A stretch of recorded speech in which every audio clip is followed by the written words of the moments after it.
Toi aussi, si tu es particulier ou professionnel, que tu veux qu'on parle de ton van, que tu as aménagé toi-même ou que tu aménages, n'hésite pas à me contacter via mon Gmail. Le lien est dans la description de la vidéo. Si tu veux rien louper du Van Tour, abonne-toi. Et maintenant, le Dreamer Cap Life, parti. Donc, le Dreamer fait partie du groupe Rapido. Il est fabriqué à l'usine Fleurette à Béné, en Vendée. Salut les amis, bienvenue en terre normande. Donc Horizon Verson nous accueille pour vous présenter le Dreamer Cap Life.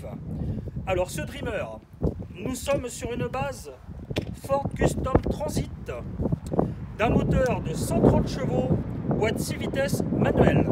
Vous pouvez voir, il est dorénavant équipé d'anti-brouillard, de radar avant. Sa longueur, il fait 5,39 m de long. Quand je replie les rétroviseurs, il est à 1,99 m et la hauteur pile 2 mètres. Donc on est en classe 1 véhicule sur l'autoroute. Alors vous pourriez déjà remarquer que ce véhicule, bon, il est sur enjoliveur, petite bavette de série. Ici, garniture de porte, il y a pas mal de rangements, comme la plupart des Ford Custom. La trappe à carburant, ici, avec la déboule, voilà. Il a les vitres teintées. Ici, on peut voir la prise européenne 220 volts. Vous avez encore le bouchon de remplissage qui se situe ici. Et à l'arrière aussi, on a toujours ces petites bavettes. Donc on est sur un haillon. Donc il n'y a pas d'essuie-glace. Vous avez encore les radars de recul. De ce côté-ci, ce que vous pouvez apercevoir, c'est la trappe de vidange qui se situe juste ici. On verra la capacité tout à l'heure de celle-ci. Voilà. Et bien maintenant, on va faire le tour, on va rentrer à l'intérieur. Donc pour pouvoir passer à l'intérieur et bien circuler, on va d'abord ouvrir le toit.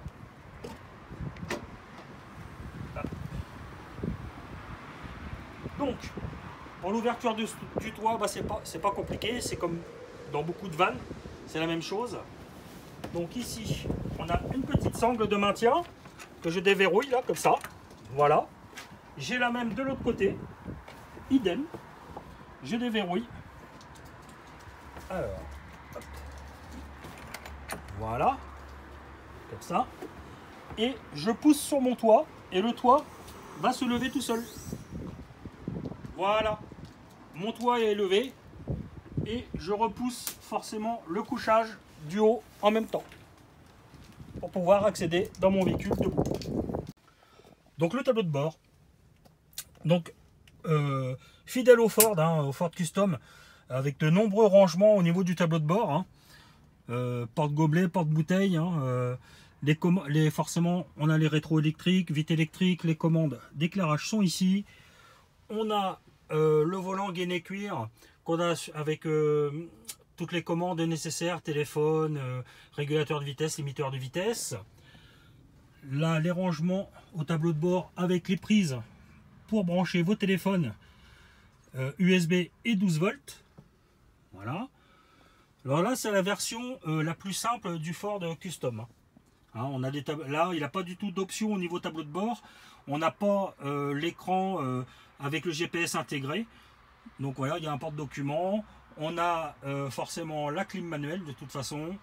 La boîte 6 vitesses, encore un porte-gobelet là. Et puis une grande boîte à gants qui est juste ici. Voilà, qui est très grande. Voici pour le tableau de bord. Donc pour la partie avant, vous pourrez remarquer sur le véhicule, juste là, vous avez un cric avec une manivelle, car le véhicule est équipé d'une roue de secours. Sur le Dreamer Cap Life, les sièges à l'avant ne se pivotent pas. Donc vous avez deux accoudoirs, c'est des sièges qui restent fixes. C'est une option, le siège passager peut pivoter mais en option. D'accord? Alors ça reste simple parce que dans le couchage, quand on va transformer le couchage, vous allez voir que les sièges là ça sert à rien du tout qui pivotent. Donc le Dreamer que je vous présente, le Dreamer Cap Life, que je vous présente, c'est vraiment le modèle premium. Vous allez voir au niveau du tarif, hein, c'est vraiment un tarif complètement abordable. Après, c'est vrai qu'il lui manque des équipements. Et dans ces cas-là, je vous conseille de partir sur un camper rêve Capland. Donc, je vous fais voir l'intérieur, les rangements dans le véhicule. Alors, déjà, juste à l'entrée, là, vous allez pouvoir voir. Donc, on enlève le petit coussin qui est à l'entrée. Et ici, on a un rangement pour mettre une bouteille de gaz de 5 kg 100.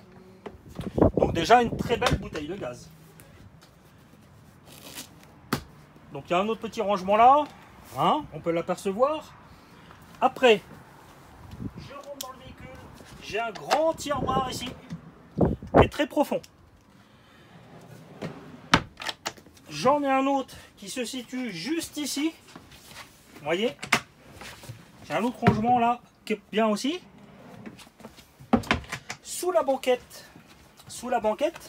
quand vous enlevez le coussin là, en fin de compte, hop, on va enlever le coussin, on va dépouiller le véhicule, hein, on va pas se gêner.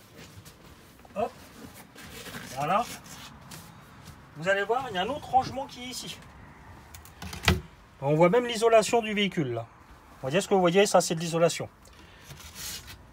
Donc ce rangement là, c'est pareil, c'est très profond, ça peut être très utile. Au niveau de la cuisine, donc on a une prise de 120 volts, une prise 12 volts, un petit placard de rangement, on a tiroir ici, un autre tiroir là,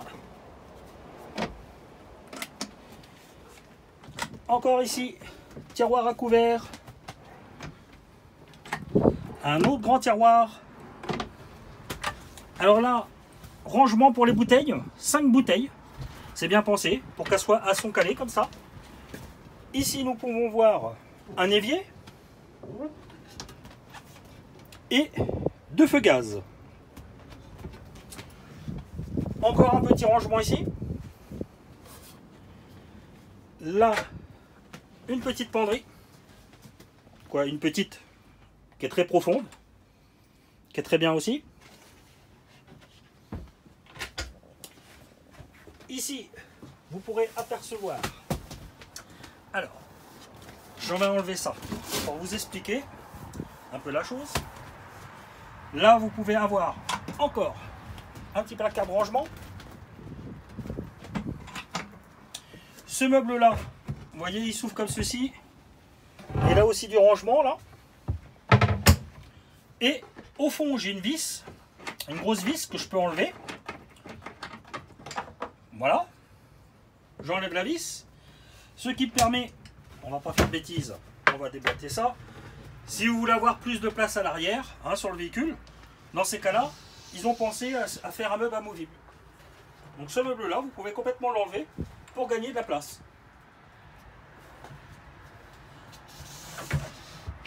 Voilà, on va remettre ça ici. Vous pourrez voir aussi, il y a du rangement là.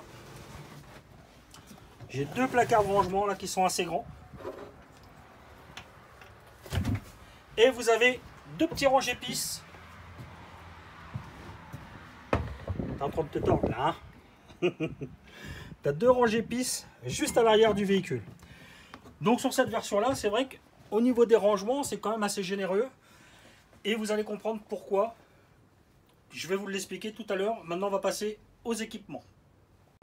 Donc pour la partie technique du véhicule, c'est très simple. Donc nous avons une batterie cellule à l'intérieur du véhicule qui est de 100 ampères d'origine. Elle est placée sous le siège passager. Nous avons aussi un tableau de contrôle qui est commun aux vannes Fleurette. Donc on le connaît un petit peu, hein. Là c'est les éclairages intérieurs, là c'est pour les options extérieures, la pompe à eau qui se situe, hop, vous faites ça et la pompe à eau se déclenche. Et ça, ce sont les prises auxiliaires du véhicule. Là, on peut voir la tension de la batterie du porteur et la tension de la batterie cellule. Ce véhicule est équipé d'une douche extérieure. Donc cette douche, eh ben, vous voyez, c'est très simple en fin de compte, hein. On la prend, ça se clip là, on actionne le petit bouton de la pompe à eau si on veut prendre sa douche. Donc là, on n'a pas d'eau dans le véhicule, hein. Et puis après, bon, bah, vous appuyez là et puis vous aurez de l'eau. vous avez ce petit support là qui est vendu avec, comme la plupart des vannes, hein, qui vient lui en fin de compte se ventouser juste ici. Tac, vous le mettez comme ça et ça vous permet de fixer votre douchette dans l'autre sens. Hop. Voilà. Le temps que vous savonnez, vous pouvez poser votre douchette. Alors, il faut savoir que le réservoir d'eau propre sur ce van, il est de 50 litres et que le réservoir d'eau usée est de 55 litres. Sur la gamme premium de ce véhicule, vous n'avez pas de toilette possible en option, ni de ballon Truma eau chaude. En option, c'est pas possible. La seule option que vous pourrez avoir, c'est le chauffage cellule. Ce sera la seule option que vous pourrez avoir avec ce véhicule. Donc vous pouvez voir aussi à l'arrière du véhicule un frigo à compression de 51 litres avec un fraiseur en haut. Donc là, vous êtes vraiment sur le modèle de base, hein. C'est ce qui est intéressant aussi. Là, on peut revoir une petite lumière pour l'étage. Donc il n'y en a qu'une seule, vous voyez, il n'y en a pas deux. Vous n'avez qu'un seul éclairage pour le haut. Comme vous n'avez pas d'interrupteur quand vous rentrez dans le véhicule, les interrupteurs que vous avez pour éclairer vos points de lumière, par contre, c'est les boutons qu'il y a ici, des néons, de la barre néon au-dessus du meuble cuisine et la barre néon au niveau du salon. Un truc que je voudrais vous faire voir aussi, c'est la glace latérale là qui s'ouvre comme ceci et vous la tirez, ce qui fait que ça vous permet de ventiler aussi le véhicule. Alors nous allons transformer le salon en couchage.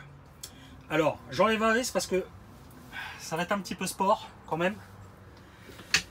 Je connais déjà les commentaires, ça va être un vrai puzzle, mais bon, n'oubliez pas, on est sur un véhicule 4 places.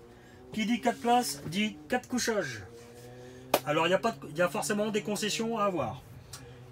Donc j'ai avancé les deux sièges avant complètement à fond au départ pour pouvoir transformer le couchage. Il n'y a pas besoin de les faire pivoter d'ailleurs, ils ne pivotent pas du tout les sièges, hein. Voilà, c'est une option de faire pivoter le siège passager, tout simplement. Dans un premier temps, je vais enlever la table qu'il y a là. Donc j'ai deux petites tétines, j'appuie dessus pour déverrouiller la table, je soulève, voilà. Et ma table, je vais la mettre sur le côté ici en attendant. Je replie le pied, j'en ai pas besoin. Je vais récupérer, il y a une planche qui est ici, voilà. Je la récupère et je vais la mettre comme ça. Vous allez voir, ici là, vous avez des surépaisseurs de chaque côté, hein, du couchage, et vous en avez même une là, une surépaisseur. D'accord? Ça va permettre de poser la table plus la petite planche qui est là. Donc la petite planche, je la pose ici. Et puis il y a la surépaisseur qui est par là, en même temps. Voilà. Maintenant, je vais sortir le tiroir qui est juste ici. Vous vous rappelez, on avait un grand tiroir. Là. Je vais le sortir. Bien à fond. Je mets une planche. Voilà. Je vais mettre ma table ici. Donc la table, pareil, hein. Hop, je soulève un petit peu ça. Je mets ma table sur les rebords que je vous ai fait voir tout à l'heure. Voilà, je soulève le coussin là. Voilà. On met tout bien à fond. On est très bien là. Alors, je prends mon dossier qu'il y a ici. Alors, je le fais doucement, mais après, les gens, quand le véhicule leur appartient, forcément, vous allez beaucoup plus vite que ça. Là, je prends le temps de vous expliquer, de faire voir, de mettre en place correctement les choses. Voilà. Là, vous avez un premier couchage ici. Après, je prends le coussin qu'il y avait sur le meuble à l'arrière, que je mets ici. Voilà. Alors, attendez, je positionne bien surtout. Voilà. Hop. C'est bien calé, hein. Il n'y a pas de danger que les coussins glissent. Vous êtes vraiment bien calé. Après, je prends le tout petit coussin qui est à l'entrée, que je mets ici. Voyez? Parfait. Après, alors, ici, j'ai un autre coussin. Hop, je le prends. Vous voyez, on a une planche ici. Je la amène vers moi à fond et elle se couche. Et là, j'ai de quoi rabattre la tablette comme ça. Voilà. Ça, je le mets ici. Tout simplement. Hein? Et j'ai un tiroir qui se situe juste ici. Donc je vais ouvrir la porte latérale. C'est pour que ça soit plus simple pour filmer en même temps. Voilà, j'ai un autre coussin qui arrive ici, hein, qui était stocké aussi à l'arrière. Hein. J'ouvre le tiroir qui est là, pareil, idem. J'ai une autre planche qui se situe ici. Et je mets mon coussin juste là. Voilà pour le couchage du bas.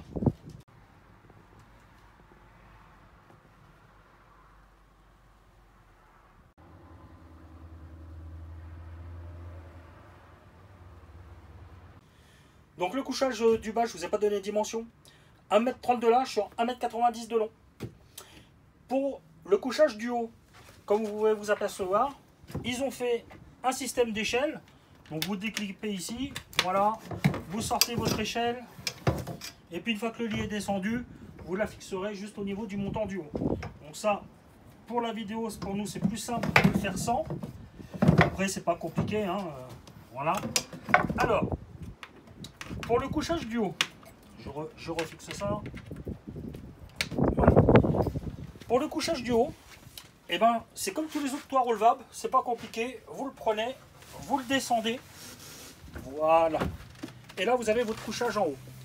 Ce couchage, il fait 1,20 m de large sur 1,90 m de long.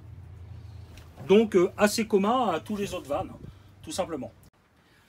Les amis, le prix de ce Dreamer Cap Life. Donc, la version que je vous ai présentée, la version la plus simple, qui est au prix de base, normalement, de 43 500 € en 105 chevaux. Là, nous avons un moteur de 130 chevaux boîte manuelle, qui, lui, s'affiche au prix de 46 700 € TTC. Ce véhicule peut avoir une seule option, c'est le chauffage Webasto, uniquement, d'un montant de 1600 €. Vous ne pourrez pas avoir de toilette, ni d'avoir l'eau chaude dans le véhicule. Vous n'aurez pas de truma. Si vous voulez que si la configuration de ce véhicule vous convient, vous pouvez très bien vous orienter sur son petit frère qui s'appelle le Camper-Ev Capland, qui lui possède le Webasto, le chauffage, pardon, l'eau chaude et le toilette pour un prix de base de 48 500 €, auquel il faudra ajouter 1900 € pour la motorisation 130 chevaux, ce qui va vous faire un véhicule dans les alentours de 51 000 €. Voilà les amis, j'espère que cette vidéo vous aura plu. N'hésitez pas à me laisser des commentaires, j'y répondrai avec plaisir. Abonnez-vous et on se rejoint prochainement pour un prochain van tour. Allez, boujou!